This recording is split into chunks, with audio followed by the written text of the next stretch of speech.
जय हिंद, वंदे मातरम सभी साथियों को। मैं विवेक आप सभी का स्वागत करता हूं। तो सबसे पहले आप सभी को नेवी एमआर एग्जाम के लिए बेस्ट ऑफ लक, अग्रिम बधाइयाँ। तो साथियों, जैसा कि आज नेवी एसएसआर का आज लास्ट डे एग्जाम होने वाला है 9, 10, 11, यानी आज लास्ट डे उनका एग्जाम है। तो साथियों, आप लोगों ने 9 और 10 को जो नेवी एसएसआर का एग्जाम हुआ था उसका आप लोग एनालिसिस किया होगा। तो सबसे अधिक जो प्रश्न पूछा जा रहा है वो आपका स्टैटिक जीके काफ़ी प्रश्न कवर कर रहा है। तो साथियों, सुबह में हमने जो आपका जीके के 60 प्रश्न कवर कराया था, तो इसमें हम साथियों टोटल 55 सवाल करेंगे, जो कि जिस टाइप के सवाल हर शिफ्ट में पूछा जा रहा है उसके बेसिस पे हम इस क्लास में 55 सवाल करेंगे और इंपॉर्टेंट सवाल करेंगे। देखिएगा साथियों, इसी टाइप को आपके पेपर में सवाल बनने वाला हो सकता है कि बाई लक आपको इसी क्लास में से 2 या 3 सवाल देखने को मिलेगा आने वाले शिफ्टों में। तो सबसे पहले जिनका एग्जाम कल है वो अपना डॉक्यूमेंट तैयार कर लीजिए साथियों, क्योंकि कल से आपका नेवी एमआर का एग्जाम शुरू हो जाएगा, जो कि 12, 13, 14, 15 होने वाला है। उम्मीद करूंगा ये सेशन काफ़ी हेल्पफुल करेगा। उसी के बेसिस पे हम करने वाले टोटल 55 सवाल। बिल्कुल टाइम वेस्ट बिल्कुल भी नहीं करेंगे साथियों, फटाफट हर एक सवाल को देखेंगे, क्योंकि एग्जाम में आपको रिविजन करना बहुत जरूरी है। तो ओके, तो चलिए दोस्तों, आज का सेशन स्टार्ट करते हैं। 55 सवाल करेंगे और अपना स्कोर बताइएगा आप सभी का इन 55 सवालों में से कितना स्कोर बन रहा है 0.25 माइनस मार्किंग के साथ। ओके, तो चलिए देखिए, आज का हमारा प्रश्न पहला दिया है, निम्नलिखित में से सऊदी अरब का राष्ट्रीय पशु क्या है। हर शिफ्ट में साथियों राष्ट्रीय पशु पूछ रहा है, तो बताइए सऊदी अरब का राष्ट्रीय पशु क्या है। तो याद रखेंगे साथियों, ऊंट होता है। तो पहले का क्या हो जाएगा, ये ऑप्शन बिल्कुल राइट ऑप्शन। एक बात और याद रखना साथियों, यदि आपसे उत्तर कोरिया का पूछा तो ध्यान देंगे सर, जो उत्तर कोरिया का होते हैं वो चोलीमा होती है। जो राष्ट्रीय पशु क्या होती है उत्तर कोरिया की, चोलीमा होती है। और बिल्ली कहाँ की होती है ये भी याद रखिएगा, सिंगापुर का होती है। सिंगापुर का बिल्ली होती है। हाथी कहाँ का होता है, थाईलैंड का होता है। ये 4 आप लोग याद रखेंगे, थाईलैंड का हाथी, सिंगापुर का क्या होता है बिल्ली, उत्तर कोरिया का चिल्ली, और सऊदी अरब का राष्ट्रीय पशु क्या है, ऊंट होता है। तो याद रखेंगे 4 प्रश्न यहाँ से कवर हो गया। चलिए अब अगला सवाल देखा जाए। क्वेश्चन नंबर 2 क्या दिया है, निम्नलिखित में से अमेरिका का राष्ट्रीय पशु क्या है। तो साथियों, जो अमेरिका का राष्ट्रीय पशु है वो क्या होता है, चलिए राइट ऑप्शन देंगे। तो याद रखेंगे तो वर्ल्ड ईगल होता है। जो अमेरिका का राष्ट्रीय पशु होता है वो साथियों वर्ल्ड ईगल होता है। तो ए ऑप्शन आपका क्या बनेगा, बिल्कुल करेक्ट ऑप्शन। ब्राउन बियर कहाँ का होता है, याद रखेंगे साथियों ये रूस का होता है। रूस का अगर आपसे पूछा गया राष्ट्रीय पशु तो ब्राउन बियर होता है। और कोमोडो ड्रैगन कहाँ का होता है, याद रखेंगे तो ये इंडोनेशिया का होता है। कहाँ का साथियों, इंडोनेशिया का कोमोडो ड्रैगन होता है। उसके बाद गाय कहाँ का होता है, गाय आपका नेपाल का होता है। ये 4, 8 प्रश्न हो गए, 4 उसमें का 4 इसमें, यानी 8 प्रश्न आपको याद रखिएगा दोस्तों, हर शिफ्ट में राष्ट्रीय पशु पूछा जा रहा है। नेक्स्ट अगला चलिए, क्वेश्चन नंबर 3 बताइए।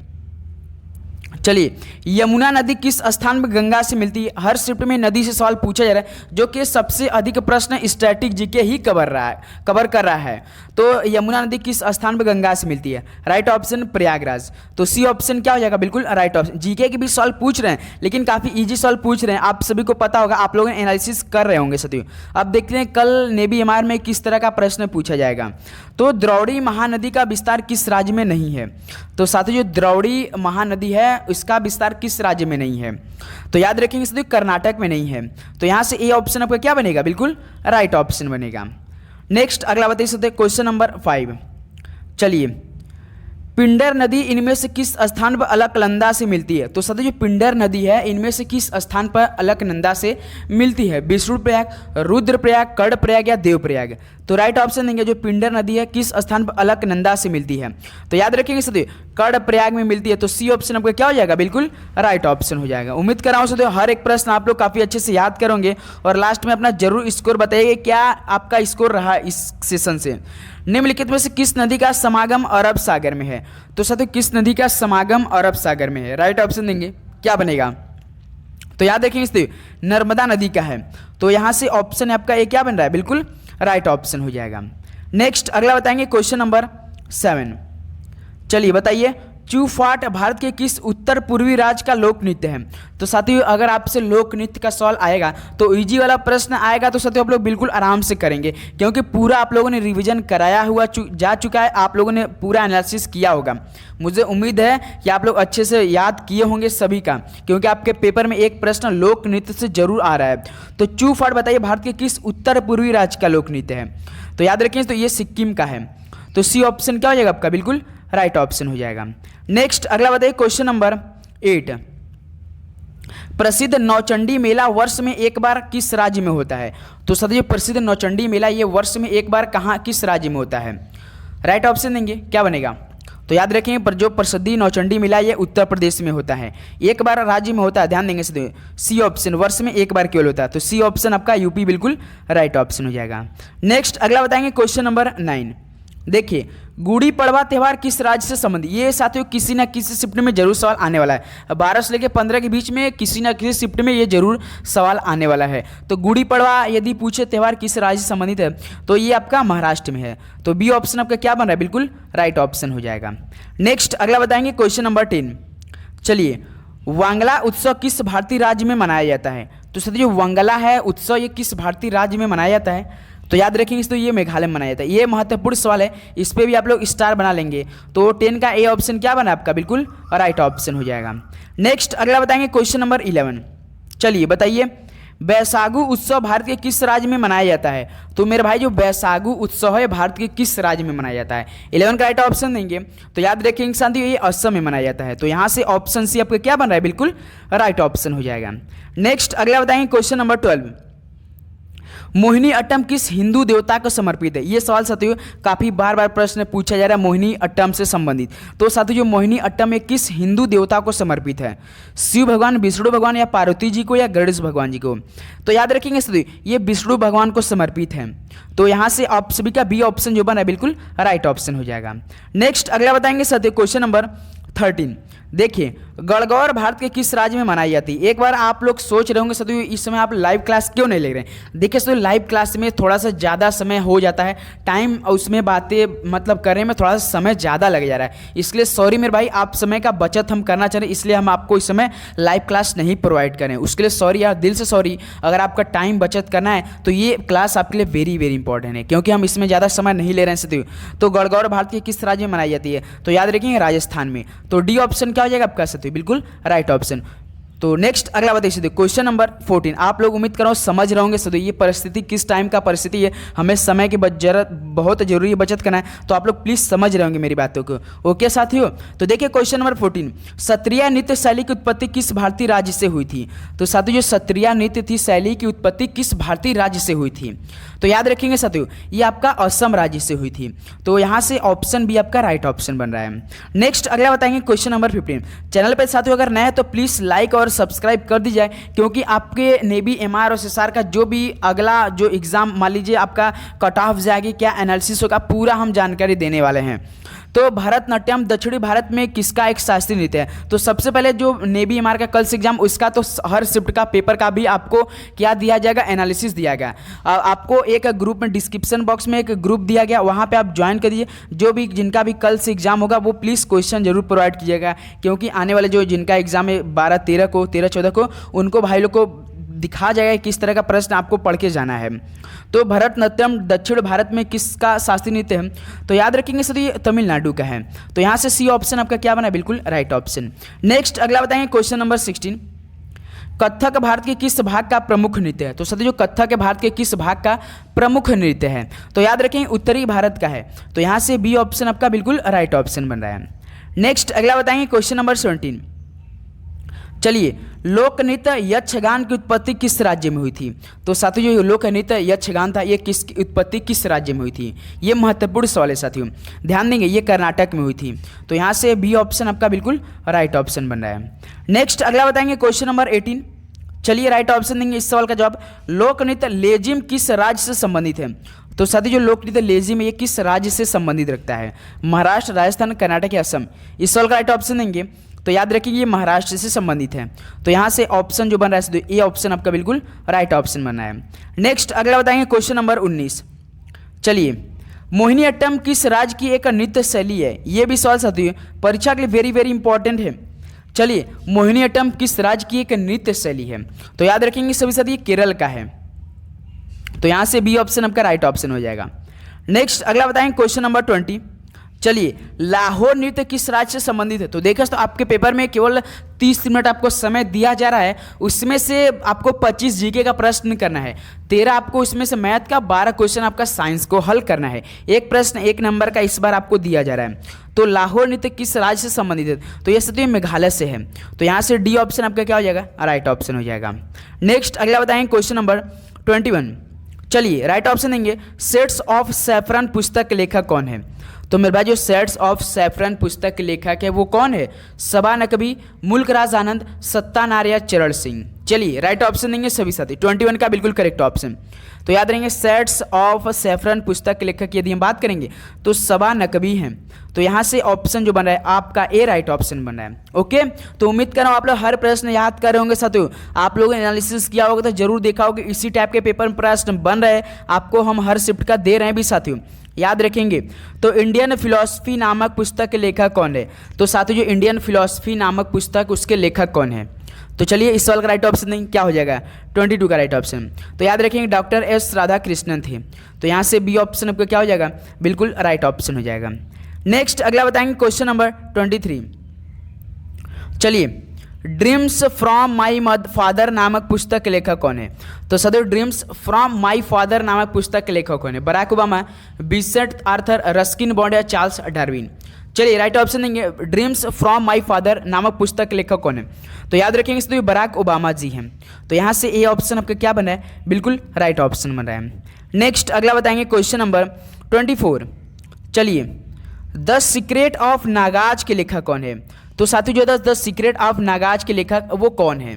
राइट ऑप्शन देंगे अमीश त्रिपाठी, सरोजिनी नायडू, अरुंधति राय या Vikram Seth? The secret of Nagas के लेखक की यदि हम बात करेंगे तो अमीश त्रिपाठी हैं। तो ए ऑप्शन आपका क्या बन रहा है? बिल्कुल राइट ऑप्शन हो जाएगा। ध्यान देंगे सभी साथी, आपको पूरा 55 सवाल कवर करना है और सबसे अधिक प्रश्न आपका स्टैटिक जीके का ही प्रश्न आ रहा है आपके पेपर में। निम्नलिखित में से कौन सा शाहजहां द्वारा नहीं बनवाया गया था? तो साथियों इनमें से कौन सा शाहजहां द्वारा नहीं बनवाया गया था? राइट ऑप्शन देंगे। तो याद रखेंगे एक तो शालीमार गार्डन, लाल किला दिल्ली, जामा मस्जिद, ये तो आपका शाहजहां द्वारा बनवाया गया था। लेकिन साथियों बुलंद दरवाजा ये शाहजहां द्वारा नहीं बनाया गया था। ये सवाल आप सब हमें क्या करेंगे? कमेंट बॉक्स में देंगे, ये होमवर्क रूप में हम आप सभी को दे रहे हैं, क्योंकि बुलंद दरवाजा तो कई बार प्रश्न कराया जा चुका, आपको याद भी होगा। तो इस सवाल का आप लोग राइट ऑप्शन हमें कमेंट बॉक्स में सही करेंगे। बुलंद दरवाजा किसने निर्माण करवाया था? अगला बताइए क्वेश्चन नंबर 26। 2.5 दिन का झोपड़ा किसने बनवाया था? ये भी सवाल साथियों परीक्षा के लिए वेरी इंपॉर्टेंट है। चलिए दीजिए, 2.5 दिन का झोपड़ा किसने बनवाया था? राइट ऑप्शन 26 नंबर का है, क्या बनेगा? तो याद रखेंगे साथियों कुतुबुद्दीन ऐबक ने बनवाया था। तो ए ऑप्शन आपका यहाँ से क्या बन रहा है? बिल्कुल राइट ऑप्शन हो जाएगा। यदि आप साथियों बताइए कि दिल्ली में जंतर मंतर का निर्माण किसने करवाया था? तो ध्यान देंगे साथियों जयपुर के जय सिंह द्वितीय थे, वो दिल्ली में जंतर मंतर का निर्माण करवाया था। और टीपू सुल्तान साथियों, अगर आपसे पूछा कि टीपू सुल्तान का मस्जिद कहाँ पर स्थित है, तो याद रखेंगे साथियों टीपू सुल्तान का मस्जिद कोलकाता में स्थित है। ये भी आपके पेपर में सवाल पूछा जाता है। नेक्स्ट अगला बताएंगे क्वेश्चन नंबर 27। चलिए राइट ऑप्शन देंगे, दिल्ली में जामा मस्जिद का निर्माण किसने करवाया था? आप बताइए दिल्ली में जामा मस्जिद का निर्माण किसने करवाया था? तो सभी को पता हो शाहजहां ने करवाया था। तो बी ऑप्शन आपका क्या बन रहा है? बिल्कुल राइट ऑप्शन हो जाएगा। ध्यान देंगे सभी साथी। नेक्स्ट अगला बताएंगे क्वेश्चन नंबर 28।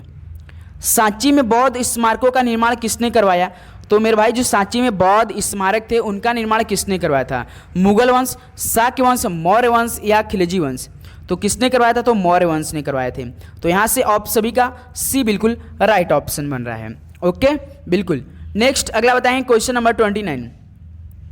चलिए, दिल्ली में स्थित हुमायूं का मकबरा किसके द्वारा बनाया गया था? तो साथियों जो दिल्ली में स्थित हुमायूं का मकबरा ये किसके द्वारा बनाया गया है? 29 का राइट ऑप्शन देंगे। बिल्कुल सही, बेगा बेगम के द्वारा बनाया गया है। तो ये ऑप्शन क्या हो जाएगा? बिल्कुल राइट ऑप्शन हो जाएगा। नेक्स्ट अगला बताएंगे क्वेश्चन नंबर 30। क्या दिया सवाल? भारत के सबसे दक्षिणी सिरे का नाम क्या है? तो साथियों जो भारत के सबसे दक्षिणी सिरे का नाम क्या है? इंदिरा पॉइंट, गौरमथा, ए और बी दोनों या इनमें से कोई नहीं? तो याद रखें इंदिरा पॉइंट है, सभी को पता होगा। तो ए ऑप्शन आपका यहाँ से क्या बन रहा है साथियों? बिल्कुल राइट ऑप्शन हो जाएगा। बस साथियों आपको इतना करना है जितना हम डेली आपको क्लास प्रोवाइड करेंगे। ध्यान देंगे सभी साथी, इंपॉर्टेंस और डेली का प्रोवाइड करेंगे आपको इसी तरह। तो भारतीय विज्ञान संस्थान बेंगलोर के पहले भारतीय निदेशक कौन थे? तो साथियों जो भारतीय विज्ञान संस्थान है बेंगलोर के पहले भारतीय निदेशक कौन थे? चलिए राइट ऑप्शन देंगे 31 का। तो याद रखेंगे साथियों CV रमन थे। तो सी ऑप्शन आपका क्या बना है आपका यहाँ से बिल्कुल राइट ऑप्शन हो जाएगा। नेक्स्ट अगला बताएंगे क्वेश्चन नंबर साथियों 32। चलिए, बॉलीवुड की ग्रैंड ओल्ड लेडी किसे माना जाता है? तो साथियों बॉलीवुड की ग्रैंड ओल्ड लेडी किसे माना जाता है? जोहरा सहगल को, नरेश मित्र, जॉन मैकर्थी या कैलाश सत्यार्थी को? तो राइट ऑप्शन देंगे तो याद रखेंगे जो बॉलीवुड की ग्रैंड ओल्ड लेडी ये जोहरा सहगल को माना जाता है। तो ऑप्शन ए आपका यहाँ से बिल्कुल राइट ऑप्शन बन रहा है। नेक्स्ट अगला बताएंगे क्वेश्चन नंबर 33। चलिए राइट ऑप्शन देंगे, निम्नलिखित में से किसने नृत्य निर्देशन के लिए ऑस्कर जीता है? तो साथियों किसने नृत्य निर्देशन के लिए ऑस्कर जीता है? तो इसका राइट ऑप्शन क्या हो जाएगा, फटाफट करेंगे बिल्कुल। तो इसका राइट ऑप्शन हो जाएगा सत्यजीत रे। तो यहाँ से सी ऑप्शन आपका बिल्कुल राइट ऑप्शन बन रहा है। ओके, नेक्स्ट अगला बताइए। लास्ट में अपना स्कोर ही बताना है सभी साथियों को कि आप सभी का 55 सवाल में से कितना स्कोर रहा है। मैसूर के बाग के रूप में किसे जाना जाता है? तो साथियों मैसूर के बाग के रूप में किसे जाना जाता है? 34 नंबर का राइट ऑप्शन क्या हो जाएगा? तो याद रखेंगे टीपू सुल्तान को जाना जाता है। तो बी ऑप्शन आपका बिल्कुल राइट ऑप्शन हो जाएगा। नेक्स्ट अगला बताएंगे क्वेश्चन नंबर 35। चलिए, निम्नलिखित में से कौन सा वसा में घुलनशील विटामिन है? तो साथियों इनमें से कौन सा वसा में घुलनशील विटामिन है? चलिए राइट ऑप्शन देंगे सभी साथी 35 नंबर का। तो याद रहे ये देखिए साथियों विटामिन डी है जो कि वसा में घुलनशील विटामिन है। तो डी ऑप्शन विटामिन डी बिल्कुल राइट ऑप्शन हो जाएगा। नेक्स्ट अगला बताएंगे क्वेश्चन नंबर 36। दालें किसका एक समृद्ध स्रोत है? तो साथियों दालें किसका एक समृद्ध स्रोत है? कैल्शियम का, प्रोटीन का, कार्बन का, इनमें से कोई नहीं। तो याद रखेंगे इसलिए ये तो प्रोटीन का है, सभी को पता होगा। तो बी ऑप्शन क्या हो जाएगा बिल्कुल राइट। आपका पेपर में एक सवाल पूछ आया था कि अगर आप दाल को बार बार धोते रहेंगे तो उसमें से क्या नष्ट हो जाएगा। चलिए आप सवाल इस सवाल का भी हमें कमेंट बॉक्स में होमवर्क रूप में कमेंट करेंगे सभी साथी। ओके ओके, नेक्स्ट अगला बताएंगे क्वेश्चन नंबर 37। क्या दिया है सवाल, रात के समय आकाश में सबसे चमकीला तारा कौन सा है? तो साथियों रात के समय आकाश में सबसे चमकीला तारा है वो कौन सा है? तो कौन सा है सभी को पता होना है, सीरीज है। कौन सा? तो सीरियस ही है। तो ए ऑप्शन आपका क्या बनेगा बिल्कुल राइट ऑप्शन। कहीं कहीं आपको साइरस भी देखने को मिलेगा, कहीं कहीं सीरीज भी देखने को मिलता है, लेकिन आप याद रखेंगे जो रात के समय आकाश में सबसे चमकीला तारा वो सीरियस से दिखता है। ओके, नेक्स्ट अगला बताएंगे क्वेश्चन नंबर 38। चलिए, तारामंडल उर्सा मेजर को किस नाम से भी जाना जाता है? तो सर तारामंडल उर्सा मेजर को और किस नाम से भी जाना जाता है? चलिए राइट ऑप्शन देंगे 38 नंबर का। तो याद रखेंगे द ग्रेट बियर के नाम से जाना जाता है। तो यहाँ से ए ऑप्शन आपका क्या बनेगा बिल्कुल राइट ऑप्शन हो जाएगा। उर्सा मेजर को और किस नाम से भी जानते हैं आप लोग? द ग्रेट बियर के नाम से। नेक्स्ट अगला बताएंगे क्वेश्चन नंबर 39। चलिए इस सवाल का राइट ऑप्शन देंगे, विश्व का सबसे बड़ा कॉफी उत्पादक देश कौन सा है? तो मेरे भाई जो इनमें से विश्व का सबसे बड़ा कॉफी उत्पादक देश है वो कौन सा इनमें से? तो याद रखेंगे इसलिए ब्राज़ील है। तो यहाँ से सी ऑप्शन आपका क्या बन रहा है बिल्कुल राइट ऑप्शन हो जाएगा।